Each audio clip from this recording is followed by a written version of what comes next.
All right, everybody, welcome back to Skywatchers Radio right here on the Dark Matter Radio Network and, of course, PSN Radio. And with us, as we promised, is the guest of the evening, the one, the only, Mr. Robert Salas. And, Robert, welcome to Skywatchers Radio. It's such an honor to have you on here, man. We've been, both me and my co-host Alan, been looking forward to having you on the show for a long time. Fantastic. No, I'm happy to be here. Anxious to get on with the show. You bet.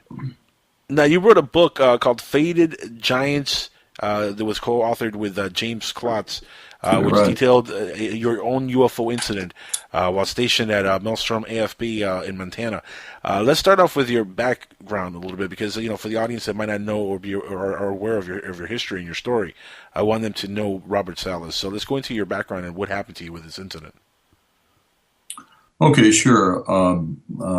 Graduated from the U.S. Air Force Academy in 1964. I spent 7 years active duty, and then resigned from the Air Force 71. Worked for Martin-Marietta, Rockwell International for a couple of years.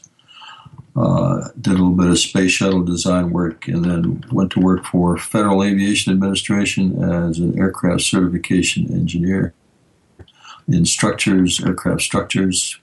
Got a master's degree in aeronautical engineering, and then after my 22 years of FAA, I retired from federal government service and went to work as a teacher. I studied for a teaching certificate, and I've been teaching high school math for about 15 years now. So, and in the interim, I wrote these two books, Faded Giant and Unidentified, the UFO Phenomenon. The Faded Giant book described in a lot of detail my incident in 1967. That was when I was a missile launch officer in control of 10 nuclear missiles, part of a two-man crew.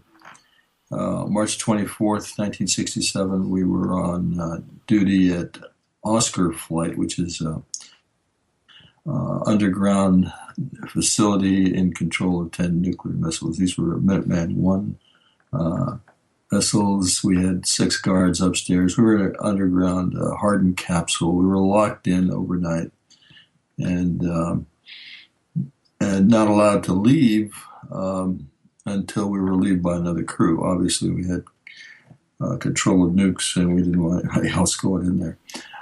So you would hope, yeah. Yeah. So on this particular evening, early morning, I don't remember which, but it was dark outside. I get a first call from the security guards saying that they've been seeing strange lights in the sky, flying very fast, stopping on a dime, reversing course, and then they were not making any noise, and he said that they couldn't possibly be aircraft because of the way they were moving. He just wanted to report it. I didn't know what to say. I kind of dismissed it, and then about 5 minutes later, he calls back, and this time he's obviously frightened. He's screaming into the phone.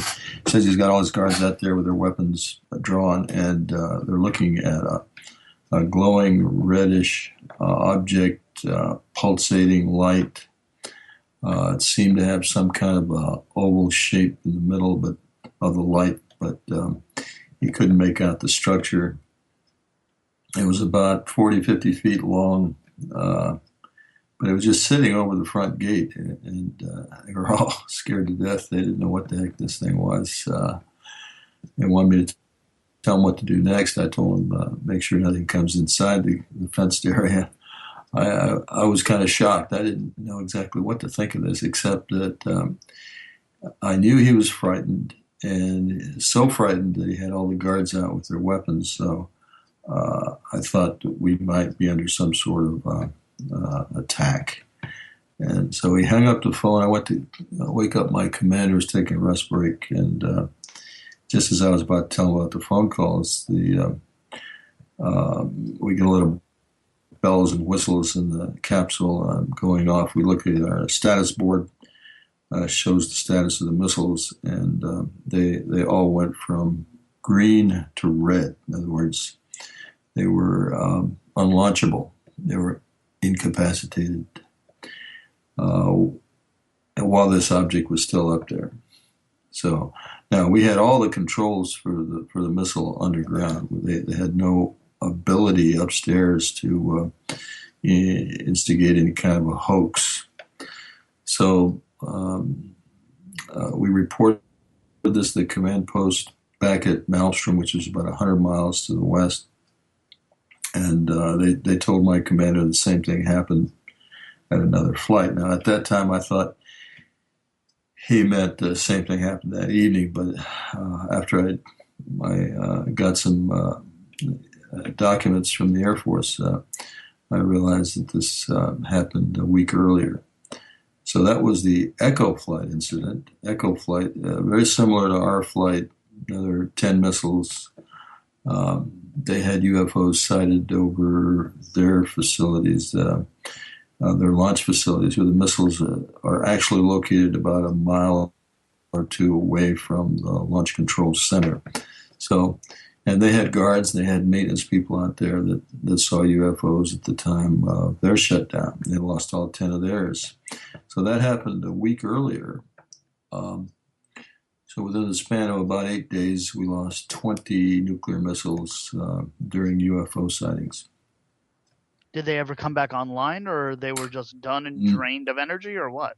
No, not automatically. This had nothing to do with draining them of power energy. It had to do with upsetting the guidance system. We had a way of querying the system, and we got guidance and control system failure on each of the missiles. Did they reset after the UFO was gone, or they stayed that way? No. They don't reset automatically.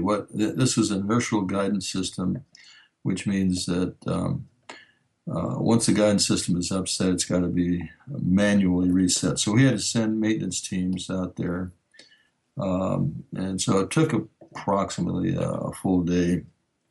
They were all still down when we got relieved the next morning, but we had maintenance crews out there going through a kind of an involved process of reorienting the missile and okay, going now, through.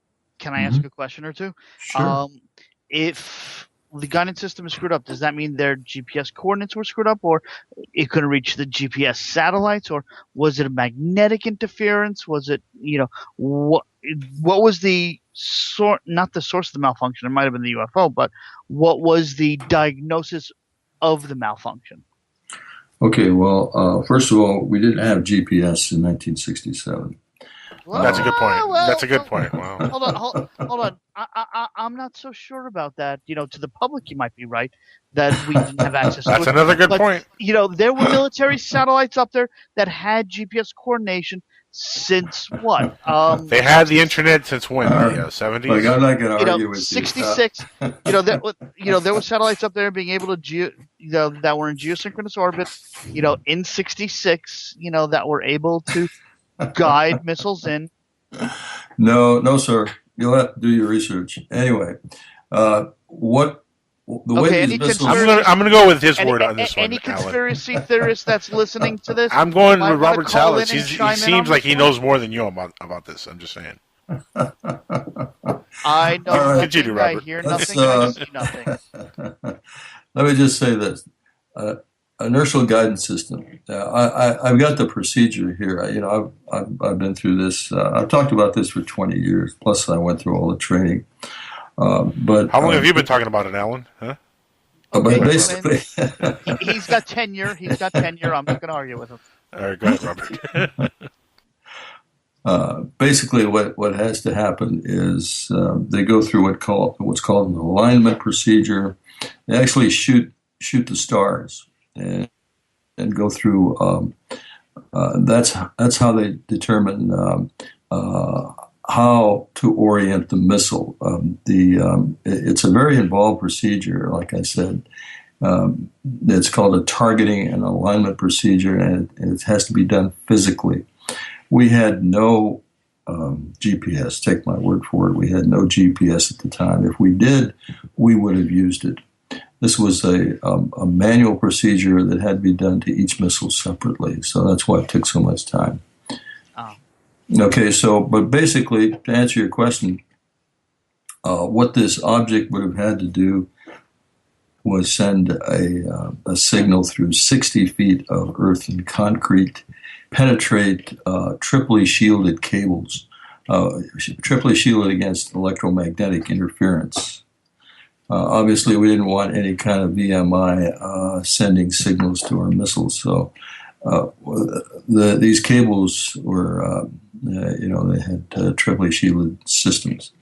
Anyway, they would have to send a signal to what's called the logic coupler, which is basically an interface between our equipment and the computer that launches the missile and keeps the missile on course after launch. So this was a very intricate system. I mean, they would have had to do this to each missile separately. Now, one of the documents I received from the Air Force under the Freedom of Information Act actually stated that the possibility of this happening is extremely remote because... Didn't something like this already happen in Rendlesham? No. Rendlesham, they didn't have any missiles at Rendlesham. They had nuclear weapons there. But what happened there was a UFO comes over, or multiple UFOs actually, and sent a beam of light into the weapons storage area. That's where the nukes were actually kept. And my understanding is that one or more of the weapons were damaged and returned back to the States. But it's always UFOs and nukes. I don't know what it is. We've had. Well, it makes actually perfect sense, Alan. If you think about it, what's one of the most dangerous things men's ever created? Nuclear weapons. Oh, I thought you were going to say religion, but okay. Well, that's the second most. Yeah, I agree. Oh, we're not jaded at all, folks. No. And if you have a comment and you want to call in, by all means, go ahead. By the way, open lines. If you guys want to call in, 786-245-8127. All questions, of course, will be answered by Mr. Robert Salas if you ask. So please go ahead and do so. Well, hold on. Only if the questions are directed at him, obviously. Obviously, yeah. Okay, you got to point that out sometime. Now, moving back on track here. To continue with what you were saying about the incident. Well, again, after we reported it, we just had to wait for the maintenance crews to go out there. We were relieved the next morning. I went up and talked to the main guard, and basically asked him again what this thing looked like. And this, what he described to me was what I told you. It's about a 50-foot in diameter, oval-shaped. How far away was it from you? I'd say less than 100 feet from the guard shack to the front gate. And then immediately we were ordered back to the base and ordered to our base squadron commander's office. And in there was a member of AFOSI, Air Force Office of Special Investigation, along with our squadron commander. He was white as a sheet. I asked him, what the heck's going on? And he said he didn't know. He had no idea what had caused the missiles to go down. And then they shoved a piece of paper in our faces and told us to sign here. It was a non-disclosure statement about this incident in particular. And we both signed it. And basically it said we were never to talk about this under some severe penalties. So it was highly classified at the time. And would doing this show now, will it get you in trouble? Because, no. I've been killed, I've been talking about this for 20 years now. And what lifted that as a problem? Because, that's a pretty big problem. Well, I don't know. Is there a statute of limitations on the National Securities and Secrecy Act? No. No, there is not. But let me just go. Well, there are statutes saying that after a certain number of years, some classified material can be declassified. That's basically what happened. In 1994, I was, of course, out of the Air Force. I was studying for my master's degree in education and at the University of Washington. Happened to be walking through their bookstore and picked up a book called Above Top Secret by Timothy Good. Good book, yeah. A good book. Great book. Yeah. And if you turn to page 301 of that book, you'll see a short paragraph stating that UFOs were involved in missile shutdowns in Malmstrom, Montana in 1966, I think it says. Anyway, I got kind of excited. I thought it described my incident, so I thought, well, hey, maybe the Air Force has declassified this. So I took a chance, talked to James Klotz, who was an investigator from MUFON, and asked him to send a FOIA request to the Air Force asking for information about this incident. I told him, don't say anything about UFOs, just ask for information about this particular incident where missiles shut down for no apparent reason. And right. Sure enough, the Air Force wrote back and said, this is classified. However, we're going to declassify it because it's been over 12 years, and we'll send you some documents. So they did. They started sending us documents about what turns out to be the Echo flight shutdown. Now, that's the one that happened about a week earlier from ours. Okay. So, but I thought it was mine. I thought it was my incident. See, let me just back up. I hadn't talked to anybody about this for some 20 plus years, almost 30 years. And so I forgot some of the details. I forgot where I was located exactly and things like that. So, and from time to time we did substitute in other squadrons. So Echo Flight was part of the 10th Squadron. I was part of the 490th Squadron.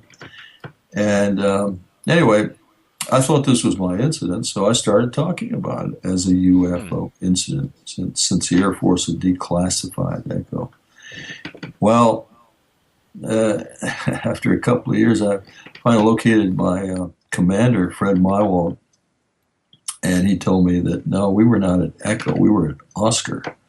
So by then, I'd already spoken out on television and radio, and so I decided just to keep talking about it. I've been talking about it ever since. I've never had any hassle from Air Force or anybody else about speaking about this. You know, Robert, I've heard from other folks in similar positions that the government doesn't really come after people anymore. Not like they used to back in the day, where they were, threatening people, and that stuff just doesn't happen anymore. I mean, do you find that? Well, I think it depends. I've heard from other people that say that they have been threatened, and I've talked to people. One of the people I spoke to, I wrote about his story in my recent book, and that was the Ellsworth Air Force Base case, 1976, and he asked to remain anonymous because he fears for his life if he talks. He really does. Anyway, I don't think they came after me at all because I was so outspoken. I had been outspoken. I've spoken all over the world now and all over this country. Written 2 books, and so they're not about to come after me now. Do you think, though, that some within the government are, in a way, hoping that disclosure happens and that the truth actually gets out to the public and that everybody knows? Do you think that there's a portion of the government that knows the truth of what might be happening and they actually want this out? Yes, I do. I really do. I think there are many individuals, let's say, a large number of the people that know this phenomenon is real. Mm-hmm. They've experienced UFO sightings, and many of them up close and personal, let's say. And yeah, they'd love to see the truth come out. But like I put in my book, I think there's a secret cabal or a secret group that's holding this information, and they're using things like that document I had to sign, for example. There's also to keep people quiet, right? But there's also something called the Personnel Reliability Program in the missile field in the Air Force, where if you report something unusual like UFOs, for example, it goes on your record as a black mark. Which is so silly. Yes. It really is. Right. I mean, what do you want people to lie about, having something happen to them? I mean, it's so silly. It really is. But I mean, not only have people, had people within the government approach them when they've come forward, but, some people have actually been killed in the past. But that stuff, I mean, that rarely does happen anymore. But you said that it still does happen. I mean, what reports have you gotten in the last few years that we haven't heard of? Well, this is just talking to witnesses, people that, like I mentioned, this one witness who came forward, was a highly credible guy. But part of this has to do with keeping your job, just staying employed,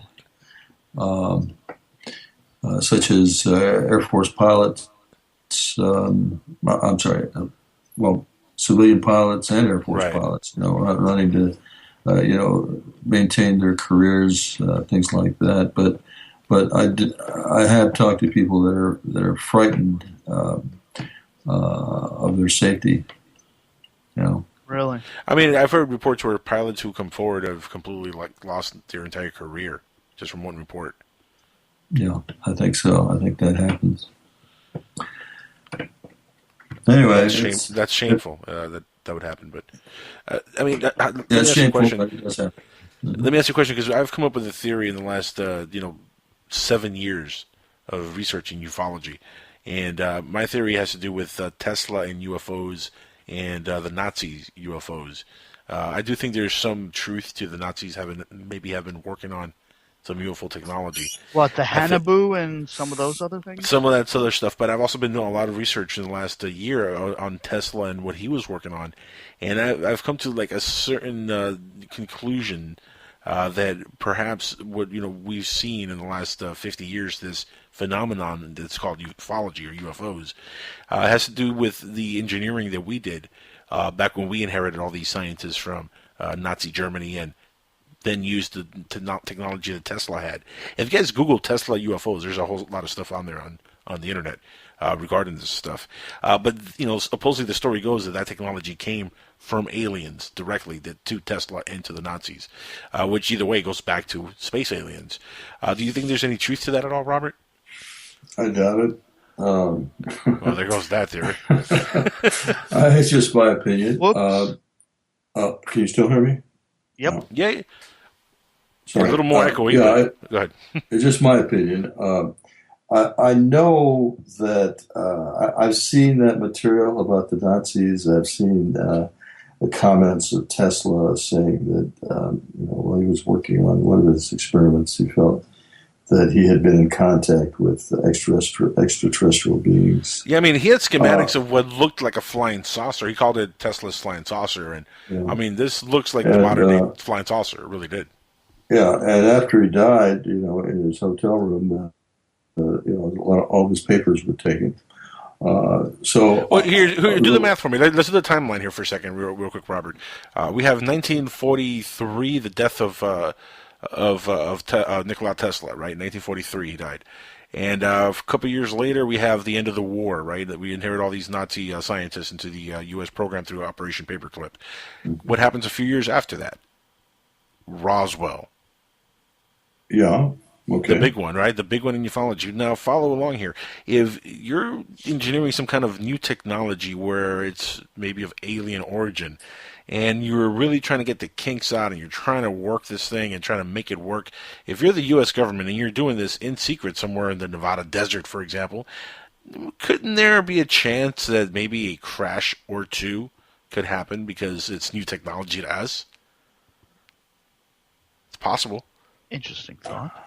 Yeah, well, yeah, I think you're following the train of thought of a recent book. Tell me more. Yeah, I forget the name of that book, but it's written by a woman who used to work for the LA Times. I know because she interviewed me at one point. But that's her theory. That is that the Roswell crash. Well, it's not a theory she came up with. She claims that she's talked to some ex-NASA engineers that have told her this, that the Roswell crash was actually one of ours or one of the Russians. I'll tell you this. At first, when I started researching this, my own incident and other UFO incidents, I would just out of hand dismiss a lot of stories that I heard from different people because it sounded too wild, too irrational. But as the years have gone on, I don't dismiss them out of hand, and I wouldn't dismiss this out of hand either. But what I would say, what I'll say is that, okay, there's possibilities there, but unless you show me some good hard evidence, I'm not going to buy into it. So that's the way I operate now. And so even though I said, in my opinion, I doubt that we have back-engineered Nazi UFOs. That's just my opinion, but I'm not going to say it's wrong. I'm not going to say it's there's no truth. Well, to it, my theory doesn't. My theory doesn't include them actually having a built UFO, but maybe schematics for one. They were maybe working on one, but they hadn't actually gotten to work yet. But they were on the verge of making this thing work, making it real, and that's when we went in and cleaned house. And to me, that would make sense that they wouldn't have built a thing, because if they would have had working UFOs, I mean, that's a game over right there for the U.S. I mean, there's no way we could win at that point. Well, also, if we had built working UFOs, we would have made them operational by now, I think. I mean, just think of the aircraft, the advanced aircraft that we have disclosed that we have in our inventory now. Oh, there's all kinds of different black budget projects that are out there that are really alien looking. I mean, for a long time, the stuffed bomber was considered by many to be a UFO. They didn't know what it was until it was declassified. I mean, that happens a lot. And how much of the technology jumps that we've had in the last 60, 70 years have not been because of whatever technology we inherited, found out through whatever means. What I'm saying is we would have made them operational. They would have been used in the Iraqi wars, things like that. Yeah. Perhaps. So you don't think the U.S. has anything back engineered hidden anywhere? No, I didn't say that. I do think. So what are you saying, Robert? Because now I'm confused. All right. Or what can you say and what can't you say? Exactly. Well, I have evidence, or I have a strong evidence, let's say, that we have back-engineered the technology and at least built experimental craft that operates somewhat like UFOs. But let me ask you, do you think the Solar Warden program and some of these other possible off-world or breakaway civilization things exist thanks to that, or not a part of, or does it not exist at all? I kind of missed those terms. I'm not sure what those terms are again. Would you repeat that? One more time, Alan. Go ahead. I'm just curious if we've back engineered anything. Do you think that? What's your opinion on what's called the Solar Warden program that is supposed to be a multinational, or at least originally U.S.-based patrol fleet that actually flies throughout the solar system. I don't know anything about that. No, I don't even know what it is, frankly. Okay, never mind then. Is that the cigar-shaped UFOs space fleet? Yes. Yeah, that's. Yeah, I remember reading about that. That's interesting. Yeah, but that's if he hasn't read about that, it's no. But I'm saying if he knew about the back engineered technology, maybe. I have evidence that we have back engineered technology. Yeah. Yeah, I have no doubts in my mind that there is back engineered stuff. And look, there's reports that I've read, Robert, that we're maybe 200, 300 years more advanced technology-wise than we let on. And I'm talking about we, meaning the government. Possibly. Now, if that's the case, I mean, that's scary to think of some of the stuff that's there that we're not using. Which begs the question: if they have technology that advanced, does this mean they've already conquered certain things like free energy, anti-gravity? Oh, I'm sure of that. So why are we not using those technologies? That's the question here. Because they need to sell the oil to make money to fund these projects. That's what it always goes back to, making the money. But that's another thing, though, guys. Even if they do change to another power source, I mean, who's not to say there's not going to be new enterprises that are going to be making money off of it? There's going to be companies making a ton. If it's free, it's Nothing free. is really free. The term free energy really is not free. It means it's not draining the resources out of the planet free. But the generators are going to cost some money. If it breaks, somebody has to fix them. Right? No, you're right. 100%. How is this energy going to be produced? It has to be a machine that produces it. There has to be a station somewhere that powers this thing out to the people. No, you would hope. So, I mean, there's nothing that really is going to be free about it. There's a big misconception about the whole term free energy. Really, it's not free as what you might be thinking free. Unless it's wind energy and you have a big propeller in the background. That might work. No, is everything okay over there, Robert, in the background? Yeah, everything's fine. Oh, I thought maybe we were being abducted on live radio for a second there. No. I'm here. I'm just listening because I can't confirm any of this business about free energy. You will neither confirm nor deny it, in other words. Exactly. But doesn't it make sense, though, that there is really no such thing as free energy, even if the technology to make energy like that, viable? Absolutely. Nothing's free. Yeah, somebody's going to get paid. But somebody's pocket's going to get fat. That's all I'm saying. Right. I agree. Now, Robert, you said you have a new book in the works here. What's the name of this book you're working on? No, it's been published. But actually, I'm going to write another book. But the book I recently published, it's been out about a year now anyway. It's called Unidentified, the UFO Phenomenon. And in there, I basically talk about my 20 years of experience in researching this field and talk about, again, the issue of nuclear weapons. Because I think my incident in particular was, and other similar incidents, point to the fact that these ETs, if you will, are very interested in our nuclear weapons and nuclear energy sources. Now, have you come to the conclusion that these things are ETs that are being seen on these nuclear facilities? There have been many sightings. Besides yours, there's been a few others. Besides mine, right, exactly. Right. Yeah. So, but are we convinced, though, that they're alien in nature, what we're seeing? Well, I'm convinced because of, again, the way these craft operate. We have nothing. I've studied aircraft all my life. We had nothing in the inventory at that time or now that could do what these objects did with regard to the missiles. Good to know. So if they're not built here, where are they built? Well, let me ask you then. What do you say to the abduction phenomenon and to the supposed deal that the U.S. government has with the aliens, where they allowed them to abduct a human beings? What are your feelings on that? Now you're mixing a couple of subjects. First of all, the abduction phenomenon is real. I experienced my own abduction, and I can talk about that. But whether or not the government is involved in working with ET on abductions, those are called MILABs, or military abductions.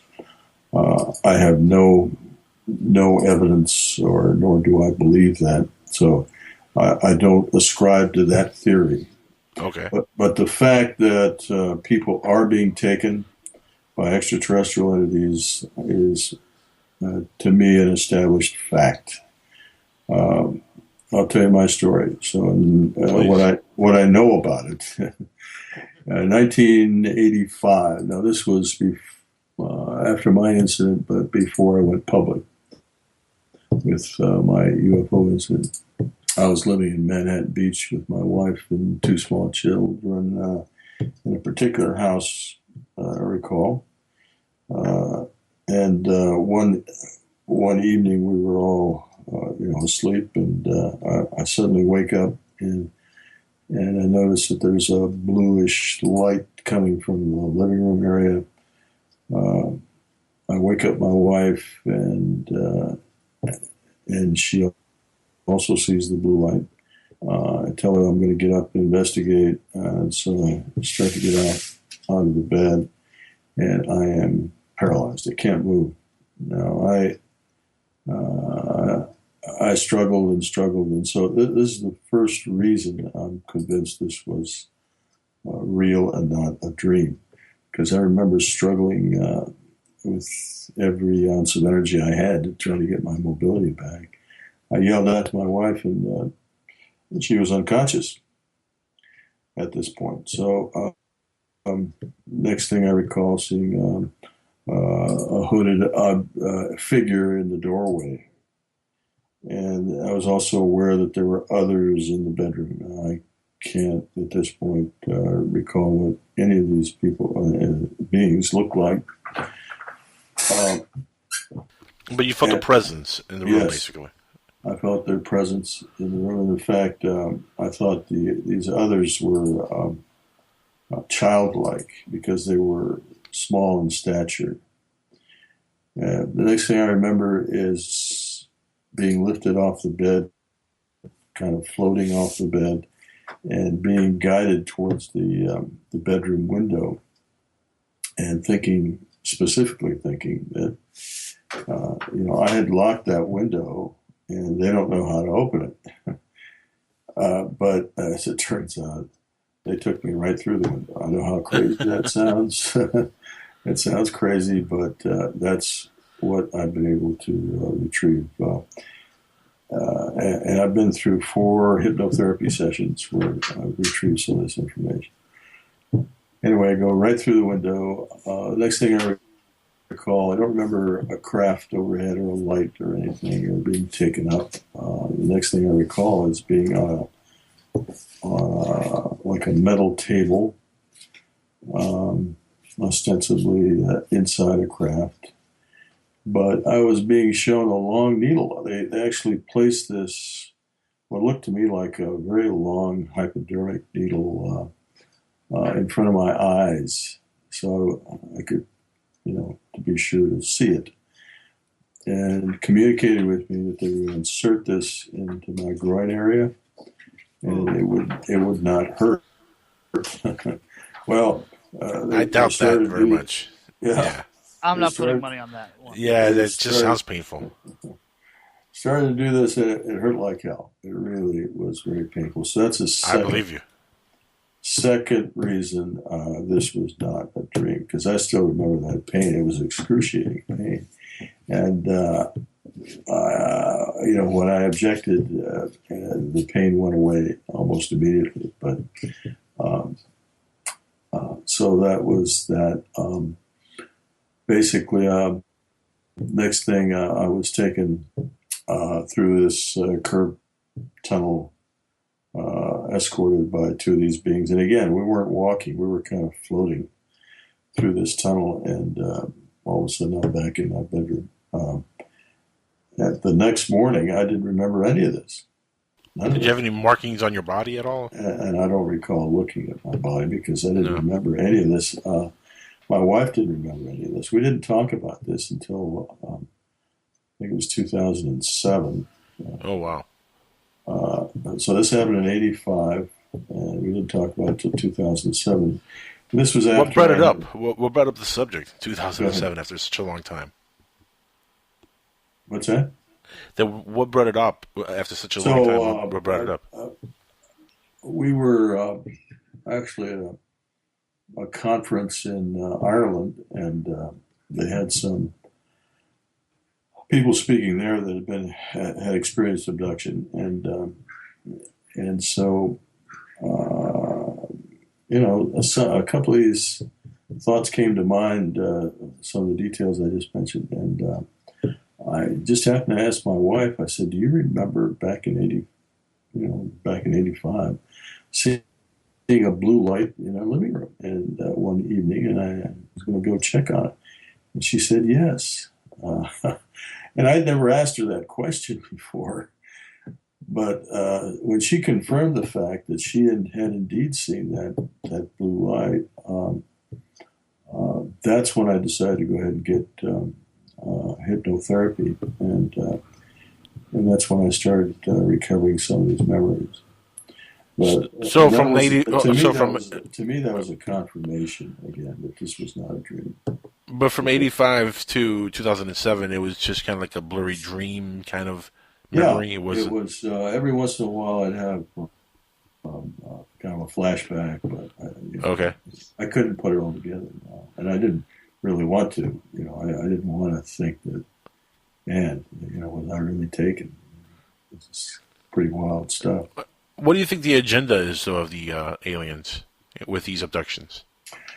Well, I do think part of their agenda is to create hybrids. In other words, part ET, part human. Now, what their objective is with these hybrids, I'm not sure. But, there's a lot of, let's say, testimony out there. I can recommend a very good book. Actually, it's called The Dual Soul Connection. That's by Susie Hansen. She's from New Zealand, but she's an abductee since she was about, I think, 12 years old. Through her 50s, she's been taken many times, but she writes a very good account of her experiences. There are other good books out there. Another one is The Andreessen Affair. Betty Andreessen Luca. Yeah, they were on recently. Betty and okay. Yeah, nice folks. And her husband. I think they've got an excellent story, and I have great faith in the author of that book, Ray Fowler, who was instrumental in my incident. I can talk about that a little if you want. Anyway. Between the squeaking of the chair, sure. I'm sorry. It's okay. Let's talk about that. Let's talk about it for a second. Go ahead. Okay, Ray Fowler happened to be working for Sylvania Corporation in 1967, and had representatives at Malmstrom Air Force Base. They had a contract on the electrical systems, and so when the incidents occurred, he got the feedback from his people there that this was indeed a UFO incident. Now, Fowler was kind of a follower of the UFO phenomenon at the time, and what also was going on in '67 was the Condon investigation, which you probably heard of. Mm-hmm. And so Fowler contacted the Condon investigator, a guy named Dr. Roy Craig, and told him about the incidents at Malmstrom. Craig went out to Malmstrom, talked to the base ops officer, a guy by the name of Major Lewis Chase. Mm-hmm. Lieutenant Colonel Lewis Chase at the time. And asked him about this. Chase was shocked that he even knew about it. because, of course, the Air Force wanted to hide all these things from the convict investigators because they didn't want them looking into it. Anyway, he basically told Craig to go away, that this was not a UFO incident, and Craig dutifully went away, even though he had names and phone numbers of people to talk to and names of witnesses, all given to him by Ray Fowler. It wasn't, anyway, the Convict Committee goes and finishes their report and says there's nothing to the UFO phenomenon, and they didn't include my case because they never really investigated it. But Fowler in '73 gave a interview to the Christian Science Monitor, and they actually published it. And Fowler spilled the beans there. And that's how Timothy Good got a hold of the story from the Christian Science Monitor right up in 1973. And he published it in his book, Above Top Secret. And if he hadn't done that, so if Fowler hadn't gone, and Fowler was risking his job, pretty courageous for him to do this. If he hadn't done that, then I certainly wouldn't have read that, and I wouldn't have come forward with this. So Fowler's very instrumental. He's a man of great integrity. I have nothing but great things to say about Ray Fowler. So he lends a lot of credibility to the Betty Luca Andreessen affair. Gotta talk to that man one day. Robert, it's been so much fun having you on. We're almost out of time. I wanted to give you a chance to tell the audience how to find the book, your website, and to keep tabs with what you're working on. Yeah, I've got a website called spiralgalaxy.org. If people want to go to that and go to a link to my page, I think it's unidentified, but they can see the evidence. There's another link to my evidence page, which shows much of the evidence that I have to support my incident. And you can also purchase my books from the website, and I'll sign them and send you a signed copy. Or you can go to Amazon.com. They're both on there. That's Beta Giant, and the other one is Unidentified, the UFO Phenomenon. I got that one, by the way. Great book. Thank you. It's a good book. It really is. Thank you. I appreciate it. Forwarded by none other than Stanton Friedman. Yeah, that's right. He's a great guy, Stanton Friedman. Yes. Yeah, Robert, it's been a pleasure having you on. Thank you so much, and we got to do this again soon. You're a wonderful guest. You really are. I appreciate your time, sir. My pleasure. Thanks a lot. Nice Have guy. a great night. You too. Bye. Ladies and gentlemen, that was Robert Salas, squeaky chair and all. Fun guy, though. I mean, a great story. If you could get past the squeaking chair, it's actually a fascinating UFO story. And this is what does it for people. When you have your own personal encounter, no matter what it is, it kind of changes the game for you. Even though I will say this much. Part of the abduction part of his story really reminded me of sleep paralysis. I might lean a little bit toward. I understand where you're coming from on it.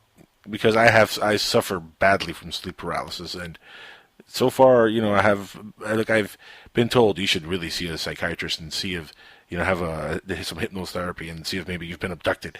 You have sleep paralysis happen so much. I haven't gone that far, but maybe one day I will. Don't think I've been abducted yet, though. Kind of looking that forward you know to of. You need that you need that regression man to figure it out. I'm looking forward to the experience. That's all I'm saying. Maybe not the probing part, but look, I'd love to meet aliens. I mean, man, I've said it a billion times. Knock on my windows. Just knock on my window, guys. I'm here for you.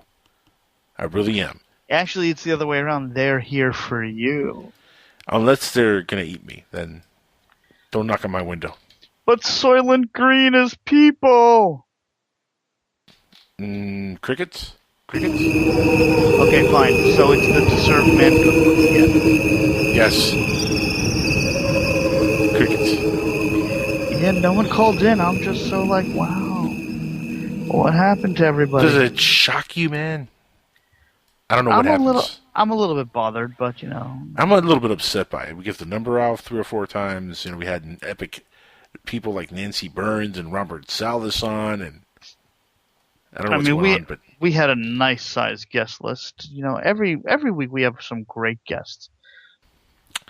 Every week we do have some great guests. Yeah, what are people waiting for to call in? I'm so I don't know. Maybe next week they'll call in, because next week we have another really fantabulous guest. Fantabulous, not just fantastic. No, he's fabulous. Fantabulous. Okay, who is it? Frank Joseph is going to be on the show. He's the author of a bunch of books. It's a ton of these written. Man, this guy's done a handful of books, and a lot of them have dealt with Atlantis. Okay. So we're going to talk about Atlantis next week. Also, Ancient America. Okay. Because that's a hot topic which we don't cover nearly enough. And, it deals with I'd agree to that also. So, good stuff. Anyway, guys, we got to go. It's unfortunately that time of the show where we got to sign off and say goodnight. So stick around with Dark Matter Radio Network and PSN. There's a lot more stuff coming up next week. Be here for Frank Joseph. It's going to be fantabulous. And please call in. Now, the podcast will be available within probably 20 minutes on skywatchersradio.com. So everybody listening in, if you want to download the podcast, go to the website. Again, it's skywatchersradio.com. And you can sign up for the website also, which is really neat. It's free sign up. Sign up on the WordPress. You sign in, you create a user account. You can participate with us on the website. By the way, the website is looking great, Alan. I don't know if you've seen it recently. Not this week. I must say the webmaster who's working on it is amazing. This person. Okay. Just amazing. Who is it that's working on it? Me. Oh, okay. Yeah, I'm amazing. Okay. It's a cool-looking website. Right. I won't argue with you. No problem. Skywatchers Radio out. We'll be back next week, everybody. Have a great night to all.